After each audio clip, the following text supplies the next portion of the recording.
रोसई घरे महंगा माड़ बढ़ीगला खाइबा तेल रिफाइन और पामोलिन दर वृद्धि बदल में आउ मिलबनी रिफाइन 2 सप्ताह पर सरीजीव तेल रोसई घरे महंगा माड़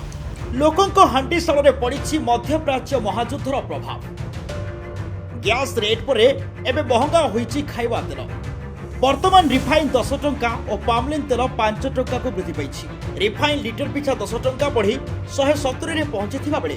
पामोलिन तेल 5 टंका बढ़ी 145 टंका बिक्री होउछि।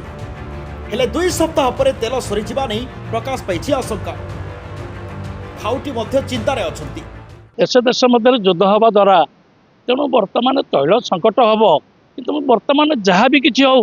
बर्तमान साधारण गरीब गरीब लोक जोड़ा कि हांडीशाल कहती हांडीशाल कहले गैस आज तो काठ बर्तमान अभाव तेणु गैस रे जो गोटे नित्य व्यवहार जो जिनस बर्तमान 100 टका बढ़ीगला गरीब लोक जो बर्तमान ललिता बिला बर्तमान पत्थर जो माड़ी बसी तेणु साधारण वर्ग साधारण मध्यवित्त लोक बर्तमान हताश। दरदाम वृद्धि गभीर भाव में आमको बाधुची कारण आम भी जड़े चाकरिया आम मानकर दरमा तो से बढ़ुनी जो हिसाब से वर्तमान मार्केट रे निया लगी विशेषकर नित्य व्यवहार जो जिनस तेल डीजल पेट्रोल गैस ये बहुत मात्रा रे आम पॉकेट को मीडिया रे डिक्लेयर है युद्ध है बोली 2 घंटा पर कौन मालगोदाम रेट बढ़ ये पूर्व परचेस थिला सस्ता रेट रे से तेलटा तो सस्ता रे खाउटी पाखु पहुंचवा कथा ना सेपटे खाइबा तेल आमदानी नहीं बढ़ी चिंता मध्यप्राच्य युद्ध जो अशोधित तेल जहाज ठीक समय पहुंची पारना जहाँफल तेल दर वृद्धि पाउथिबा कहुछि। तेरे तेल दर वृद्धि को नहीं कौन कहते व्यवसायी संघर संपादक सुधाकर पंडा थे नजर पकातु जो मैंने आमदानी कर आज दिन में केते तेल गच्छित अच्छी एवं सेमानकर जो केते टंका रेट रे किणी लैंडिंग कॉस्ट कौन पड़ुची एवं कौन रेट रे बिक्री करवा कथा मार्केट रे उपलब्ध करवा कथा ता केंद्र सरकार गोटे स्पष्ट गाइडलाइन देवा कथा दरकार से एवं एगुड़ जिनस तीक्ष्ण नजर रखा केंद्र सरकार दायित्व तेणु मु आपण माध्यम केंद्र सरकार को निवेदन करुच्चे जे से माने या अति गुरुत्व सहित नियंतु एवं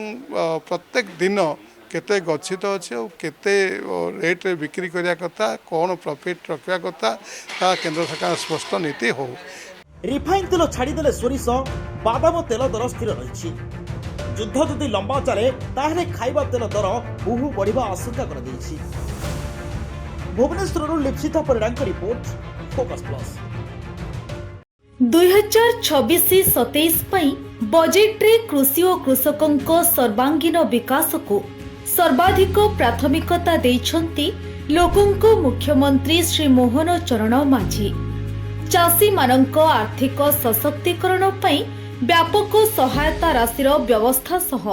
कृषि क्षेत्र में आधुनिक ज्ञानकौशल और यांत्रिकीकरण को प्रोत्साहन देबा पई अनेक गुरुत्वपूर्ण पदक्षेप ग्रहण करिसेंती। समृद्ध कृषक योजना पई